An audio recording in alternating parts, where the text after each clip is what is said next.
Bismillahirrahmanirrahim. Assalamualaikum warahmatullahi wabarakatuh. Sahabat yang beriman, dalam ajaran Islam dijelaskan setiap segala sesuatu pasti memiliki balasan.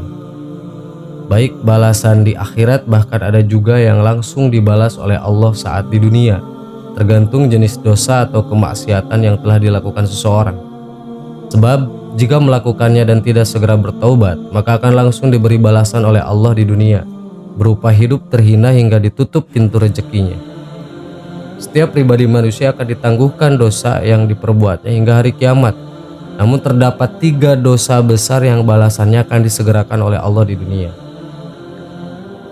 Menurut hadis dari Al-Hakim, Rasulullah SAW pernah bersabda, setiap dosa akan diakhirkan balasannya oleh Allah hingga hari kiamat, kecuali al-baghi, dolim, durhaka kepada orang tua, dan memutuskan silaturahmi. Allah akan menyegerakan di dunia sebelum kematian menjemput. 1. Berbuat zolim. Zolim adalah perbuatan melampaui batas dalam melakukan keburukan. Perbuatan zolim dapat mengotori hati seperti sombong, dengki, ghibah, fitnah, dusta, dan lain sebagainya. Karena itu zolim termasuk dari dosa besar.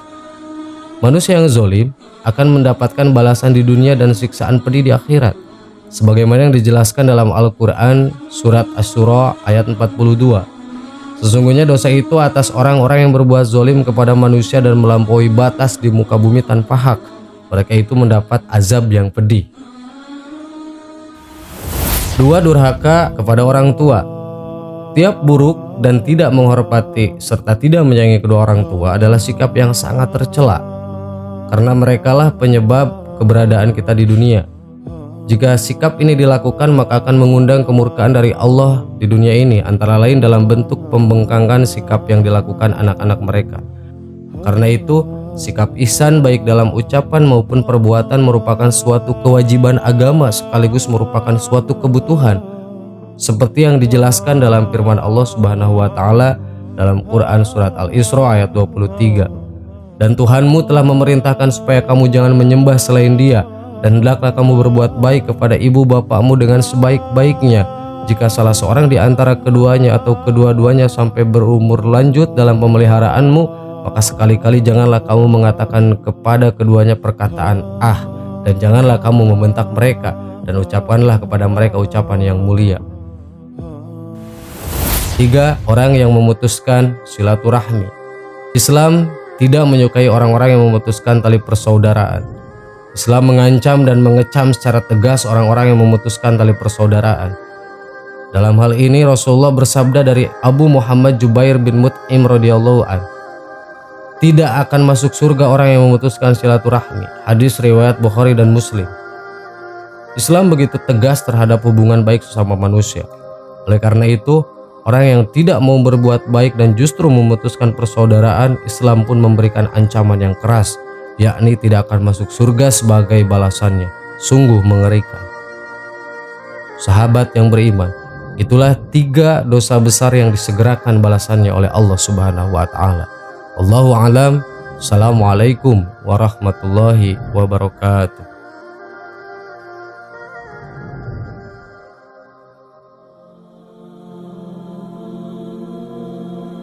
Bismillahirrahmanirrahim. Assalamualaikum warahmatullahi wabarakatuh. Sahabat yang beriman, salat merupakan tiang agama bagi setiap umat muslim. Ada kewajiban menjalankan salat fardu 5 kali dalam sehari. Selain itu, terdapat pula salat sunnah yang bisa dilakukan untuk menambah pahala bagi setiap umat muslim. Melalui ibadah salat ini, tercipta semacam komunikasi dengan Allah. Kita bisa mengadu dan meminta kepada Allah. Terkadang kita sedih dan menangis ketika sholat karena teringat dengan dosa-dosa yang dilakukan. Lalu bagaimana ketika sholat? Apakah membuat sholat kita menjadi batal? Atau sebenarnya tidak boleh menangis ketika sholat? Menangis dalam sholat kerap disangkutkan sebagai tanda khusyuk bagi seseorang ketika beribadah. Seseorang memohon doa dan ampunan kepada Allah, dan hal itu refleks bisa membuat seseorang itu menangis.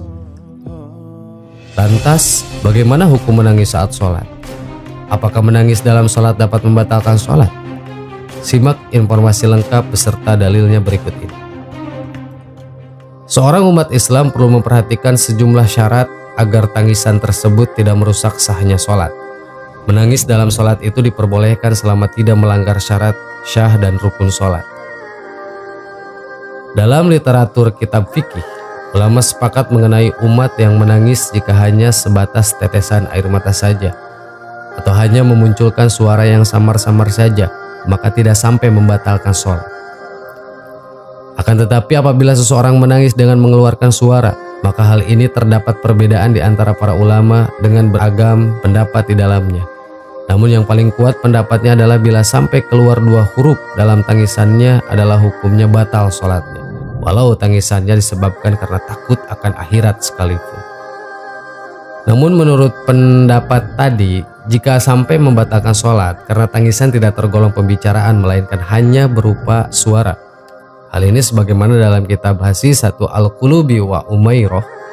Menurut kaul ashah atau pendapat yang paling benar, bahwa berdehem, tertawa, menangis, merintih, dan meniup ketika tampak dari perbuatan tersebut 2 huruf, maka dapat membatalkan sholat.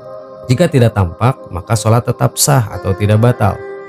Pendapat kedua berpandangan bahwa hal-hal tersebut tidak membatalkan sholat secara mutlak, sebab bukan merupakan bagian dari jenis perkataan.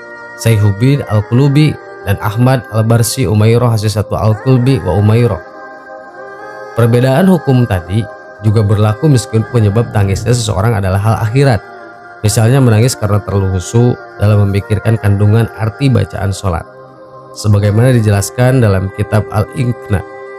Perkara yang membatalkan ke-10 adalah tertawa dengan mengeluarkan 2 huruf atau lebih. Adapun menangis, meskipun karena kekhawatiran pada hal akhirat, merintih, mengerang kesakitan, meniup dari mulut atau hidung, itu hukumnya sama dengan tertawa dapat membatalkan jika tampak dari perbuatan tersebut 2 huruf atau lebih, seperti halnya yang telah dijelaskan. Maksud dari 2 huruf juga mencakup 1 huruf tapi yang dapat memahamkan, seperti yang sudah jelas.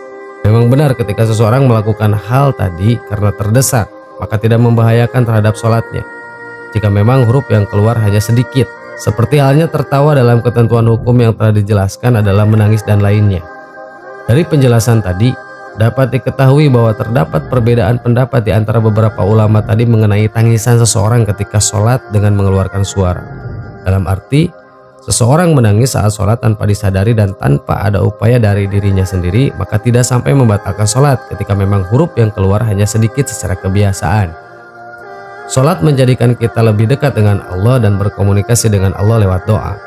Saat berdoa, kita bisa mengadah, meminta kepada Allah dan memohon atas segala kesalahan atau dosa yang pernah kita perbuat. Untuk itu, menangis merupakan bentuk refleksi kita dalam mengingat dosa-dosa yang kita lakukan di dunia dan menceritakan segala masalah kepada Allah lewat doa. Sahabat yang beriman, jadi kesimpulan bahwa menangis tidak membatalkan sholat, asalkan tangisan itu tidak menimbulkan suara. Demikian, semoga bermanfaat. Wassalamualaikum warahmatullahi wabarakatuh.